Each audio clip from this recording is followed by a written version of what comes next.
Yeah, I'll react to that, sure. Okay. Hi, guys. Preemptive like Verdun, the most brutal battle of World War One. Funny this came out because I watched a older World War One video on Verdun and shell shock. Pretty terrifying. I haven't uploaded that yet. I'll try and do it before I upload this one or after. I don't know. Okay? I'm trying to learn here. That's what we do. My name's Connor if you're new. That rhymed. The First World War shook the foundations of the Earth and reshaped not just the continent of Europe, but the world's understanding of what it meant to be at war. For far too long, war had been coloured by the naive, almost optimistic belief among major powers of the 19th century that a nation's young men and I need to get in the mode. boys could be tossed into conflicts with smaller adversaries and expected to come home with nothing more than a cool scar and a few war stories. But the Great War exposed two painful realities. The war is hell, and that overzealous, well-armed nations could visit absolute hell on one another, leaving all participants battered whether they won or lost. For almost an entire year, French and German troops ground themselves and each other into blood-soaked dirt in a battle of attrition that the world couldn't have even fathomed. Until, that is, it played out in a way that nobody could stop. Guys. This is the Battle of Verdun, the largest, longest, and most terrible battle of World War I. I'll wait for the, Okay. Oh my god, what was I gonna say? Oh.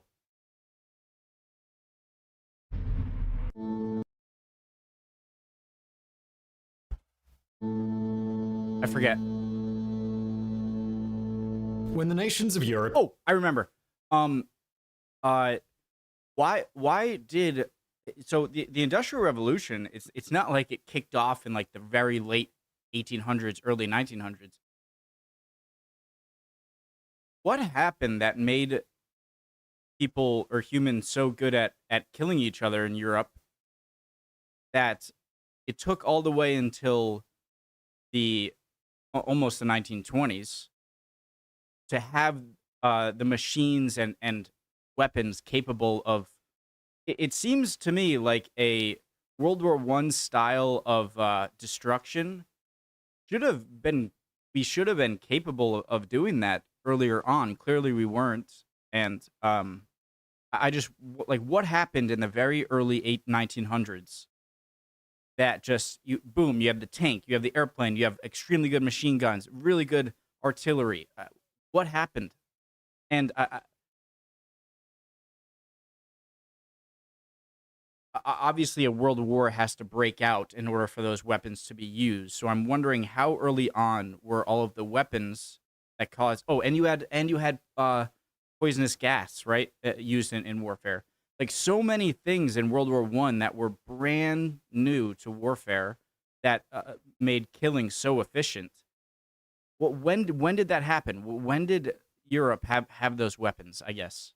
Cascaded into battle at the outset of World War I, nobody on any side of the war believed that it would be a protracted affair. The military strategists of both the Allied powers and the Central Powers expected a war that would be defined by quick and fairly restrained offensive attacks, just forceful enough to make the other side shut the hell up and capitulate.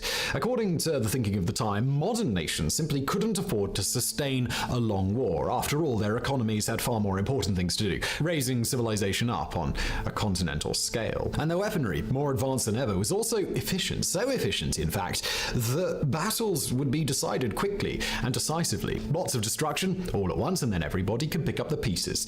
That assumption, however, was dead wrong. Tanks, combat airplanes, flamethrowers, machine guns, chemical weapons were all even more effective at killing than their designers had initially believed, but the fact that these weapons could kill a lot of individual men on an individual battlefield didn't make them efficient. Instead, they had an almost magnetic effect. In a war where neither side could stomach defeat, the only way to avoid defeat was to send more men and boys to the front lines, and every time a new soldier arrived, they were almost sure to be mowed down. Okay, but why could countries not stomach defeat any less in the Crimean War or the Franco-Prussian War, but all of a sudden they don't want to capitulate to defeat in World War I? I almost see it as kind of logical of the people at the time thinking war would be even quicker because you have this super strong weapons that are likely, one side is going to get the upper hand in some way, and it's going to be so horrible, like destructive, that it's like, all right, we surrender. But why? Well, I guess it wasn't just a combination of the weapons that were there, but also the tensions in Europe at the time, I guess, were more vitriol, there was more hatred, or I don't, yeah. Positioned. Every time a new soldier arrived, they were almost sure to be mowed down. Generals positioned far from the action had no issue sending more and more troops into those battles, and those troops had very little idea what they were actually walking into. By the time they arrived, it would already be too late for most of them to get out alive.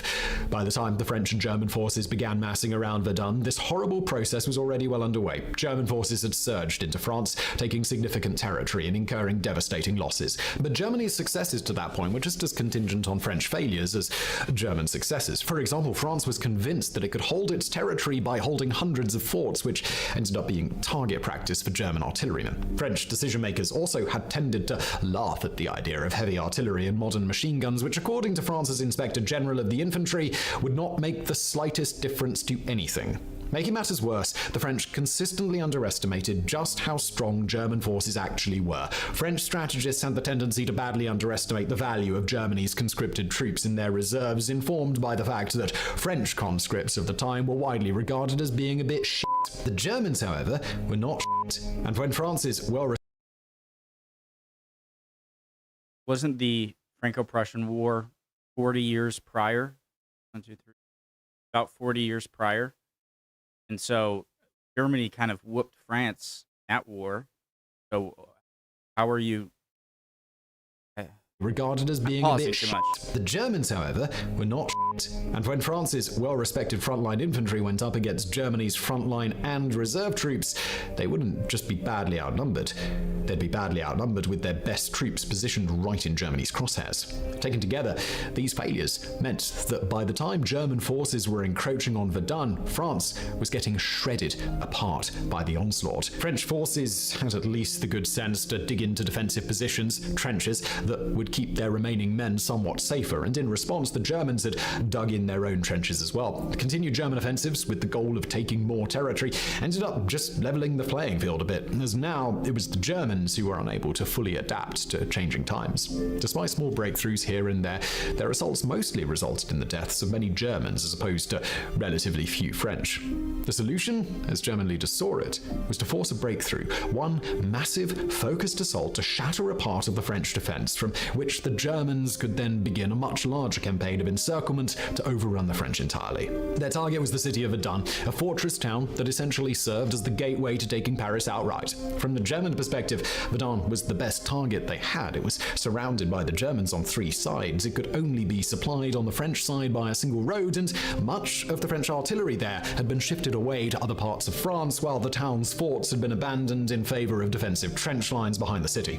As the Germans saw it, Verdun should fall within a month if they could put enough pressure on it, and once Verdun fell, Paris had no hope of survival.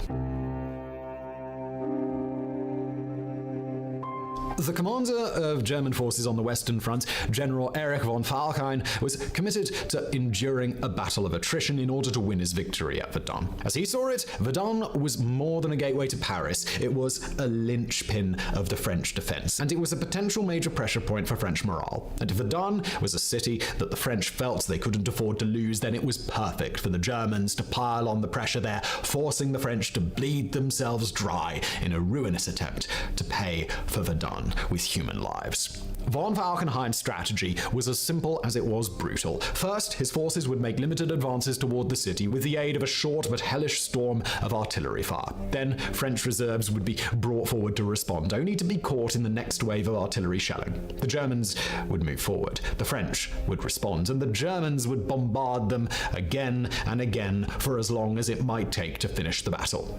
Pretty smart.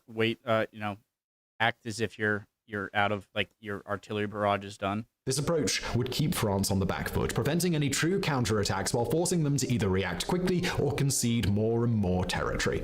Now, we should note here that despite von Falkenhayn's statements after the battle, modern historians tend to agree that his goal was a swift victory, not a pure battle of attrition for its own sake. But such a battle of attrition was part of the plan regardless, even if it wasn't meant to go on nearly as long as it did. During this time, the French had been hard at work planning a counterattack, a breakout, if you will, in the same area, and even despite surveillance reports that the Germans were preparing their own offensive, France didn't discover the extent of the German military buildup until just days before the attack took place. From February the 11th to February the 21st, 1916, the French scrambled to fortify their own positions with thousands more troops and a full complement of heavy artillery, using more than 3,000 trucks traveling on a single dirt road to their position. That road would later become known as La Voie Sacrée, the Sacred Way, because of its role as an absolutely critical supply line for the entire battle. In the early morning, on February the 21st, 1916, the German attack commenced, first in a bombardment that lasted hours, then You'd want to shell the crap out of that road, I'm guessing?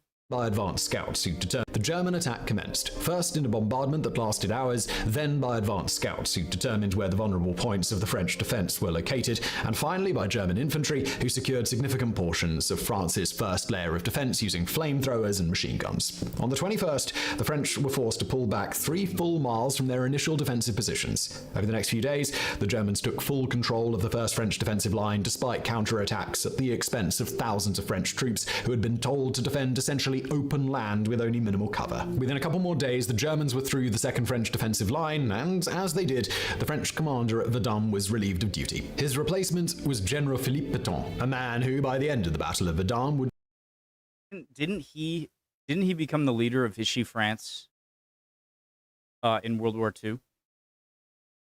become a war hero. His replacement was General Philippe Pétain, a man who, by the end of the Battle of Verdun, would become a war hero. But more importantly, Pétain was also a rarity among French generals in that he was not only willing, but intent on spending just as much time on defensive strategy as offensive. When he arrived at Verdun, accompanied by an entire army's worth of reinforcements, he organized the establishment of a new defensive line that would be held at all costs. Rather than throwing all of his troops into a trench at the front lines, he organized his defense into a series of strong points, a mix of trenches, forts, and other established positions, all of which could cover each other.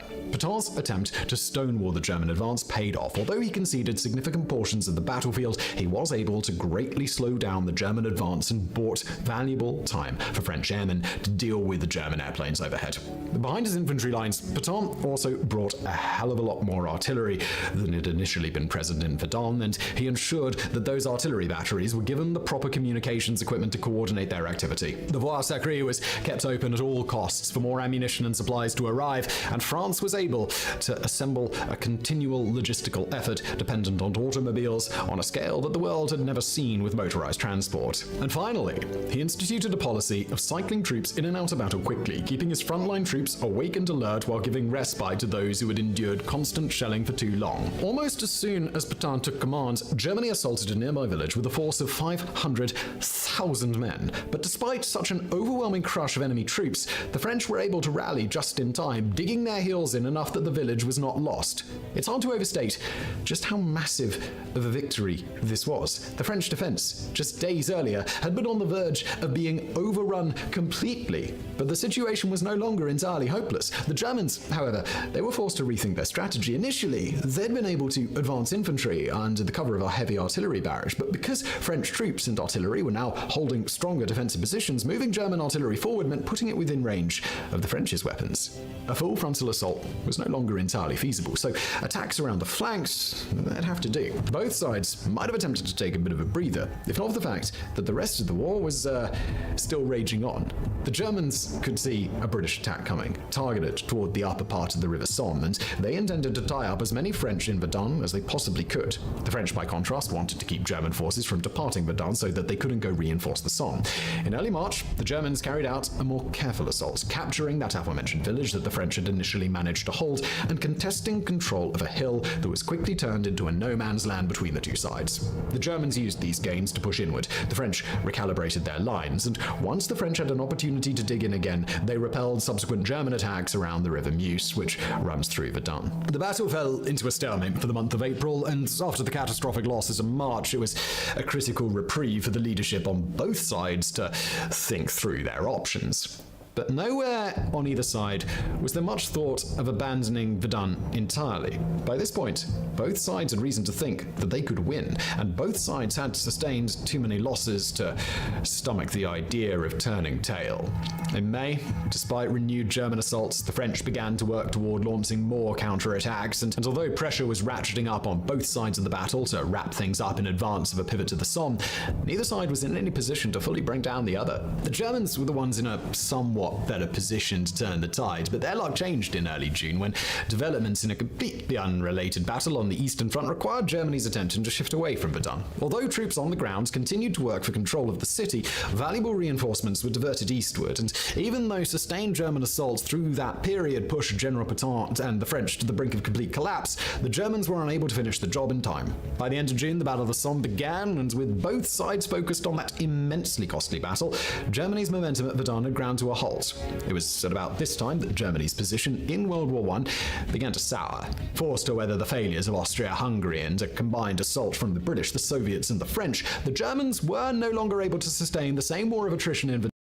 Germans always having not nearly as competent countries on their team, huh? The British, the Soviets, and the French, the Germans were no longer able to sustain the same war of attrition in Verdun that they had previously been seeking out. More and more troops had been pulled away from Verdun, despite the fact that they were critical to any plans Germany had to take the city. On July the 11th, the German push forward ended in catastrophe when 12 regiments proved unable to get the job done, and when the Germans tried to make major headway again a few weeks later, they lacked the ability to break through the French defensive lines. Once more, on September the 3rd, the Germans threw themselves up against the French defense. My birthday. Defensive lines. September 3rd. Once more, on September the 3rd, the Germans threw themselves up against the French defense, and once more, they failed.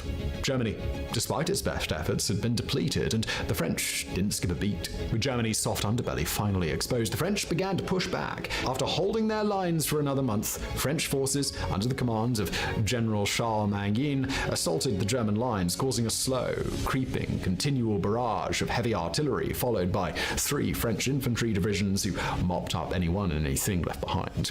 Earlier in the battle, this sort of creeping assault could have been countered by Germany's own artillery or by a counterattack on another section of the battlefield, but now there was very little that Germany could do to respond. General Mangin's counterattack claims thousands of French lives as well as German ones. Even after a trench had been thoroughly shelled, there would still be numerous troops left breathing, each of whom had no other option but to fight to the death when French infantry arrived. But the creeping counteroffensive worked. The French first retook several of Verdun's critical forts, then gained victory in hard-fought artillery and aerial battles, then retook the second defensive line the French had claimed at the start of the battle, and finally, the front line they'd been forced to abandon nearly a year earlier. With tens of thousands of Germans captured and the rest left with no other defenses to fall back upon, the French finally managed to retake Verdun for good. After a desperate battle for survival, France had somehow managed to win the battle entirely, saving not just the road to Paris, but the entire Western Front. Now, our description of the battle has thus far been based on the troop movements and territorial gains and losses on either side, but there's a second realm of the battle that deserves just as much consideration. Over several months of fighting, the lines of attack and defense in Verdun hadn't changed in any permanent way, but every push and pull, every attempt by either side to attack the other, had resulted in the loss of hundreds, if not thousands of lives on each side. Often those losses had been incurred by truly horrific means: bombardment under heavy fire, rolling waves of poison gases, or the use of flamethrowers and melee weapons at close range. Both French and German troops on the front lines had endured awful battlefield conditions in pockmarked landscapes of mud, blood, shrapnel, and, well, pretty much nothing else. The soldiers living in this hellscape had a very different understanding of the battle than their generals did. Many accounts of the battlefield describe it as an almost dreamlike place, with a perpetually grey sky completely inundated with artillery smoke and with once lush forests memorialized by occasional charred stumps sticking up from a ground that looked more like the surface of the moon than any place on Earth. At night, the skies were alive with flame and explosions, a nightmarish facsimile of modern-day 4th of July.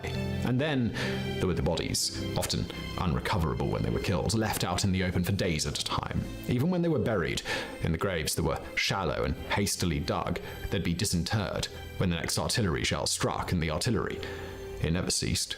Death and dismemberment went hand in hand, with preserved, recognizable corpses being far more rare than unidentifiable rotting chunks of flesh, a foot here, a finger there, and some poor soul's kidney discarded in the corner.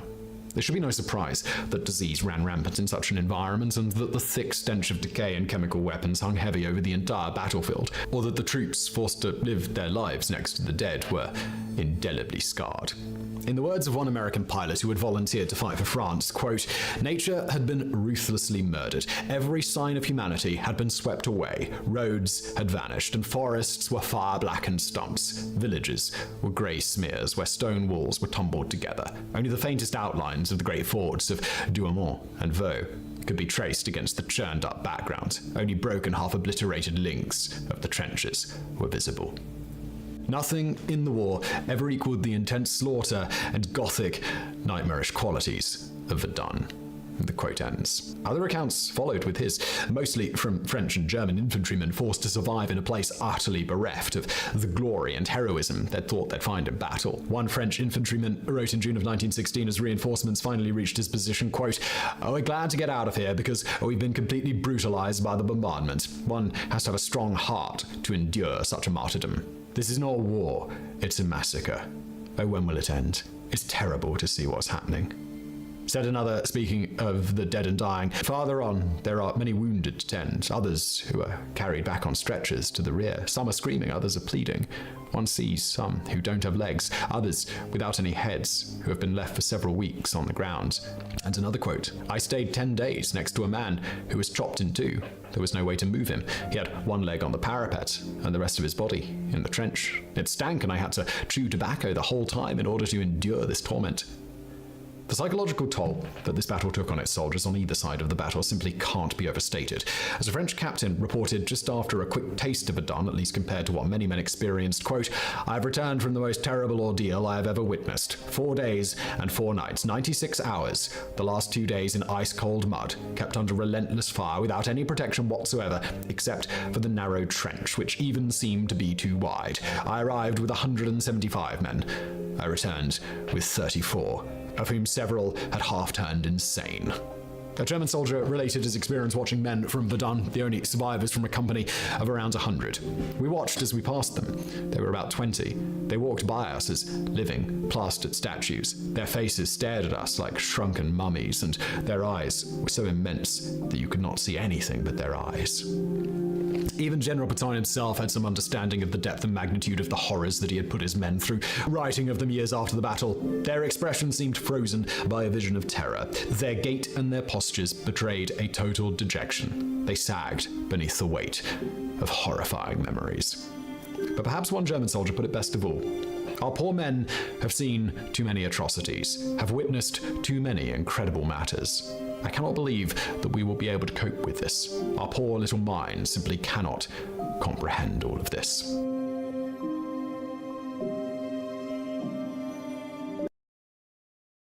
There's a lot of ways that World War I is a lot more fascinating than World War II. In not just, but in the fact that it was such a different type of warfare, that World War II also had the same, destructive, even more destructive weapons, right? But you at least had the experience of World War I. I'm not saying individual experience. Some, I'm sure, did fight in both wars. Maybe there were, but that you had warfare that was a completely different sort in the past, where you had young men who fought and were sent in by older men, and then they became older men, and then they became the ones to send younger men into battle, and then the cycle. But then this is like a completely new type of warfare, where the previous generation which are the generals now, and the people kind of sending people in, don't really know. Maybe they thought they knew what they were sending their soldiers into, but they definitely didn't know because they didn't experience anything like this. They experienced war, surely, a lot of them, but not this scale. And so, uh, yeah, I guess that's all I have to say. It's just seems to be a escalated type of warfare that I'm not sure has ever been experienced in history. Maybe I'm wrong. Maybe there was some technology introduced where it made it even more different than previous generations. I hope that made sense. It's impossible to know just how many lives were taken during the Battle of Verdun. The nation of France estimates that 377,321 of its own citizens were killed or wounded during the battle, while Winston Churchill would later guess nearly 100,000 more French died than France had claimed. Other estimates go even higher. Germany is believed to have sustained at least 336,000 casualties, and again, individual estimates run tens of thousands higher. There were more costly battles in World War I than Verdun. The Battle of the Somme, for example, claimed over 1.2 million lives, whereas Verdun at least claimed under 1 million. But nowhere in the war was death and destruction concentrated quite so thoroughly. Fascinating and terrifying. Really interesting video. Sorry if I talked a bit too much early on. I'd appreciate any answers to any of my questions I had or any comments at all. I really do appreciate them, guys. And yeah, I hope you're doing well, and we'll keep on learning. I'll see you next time. Bye, guys.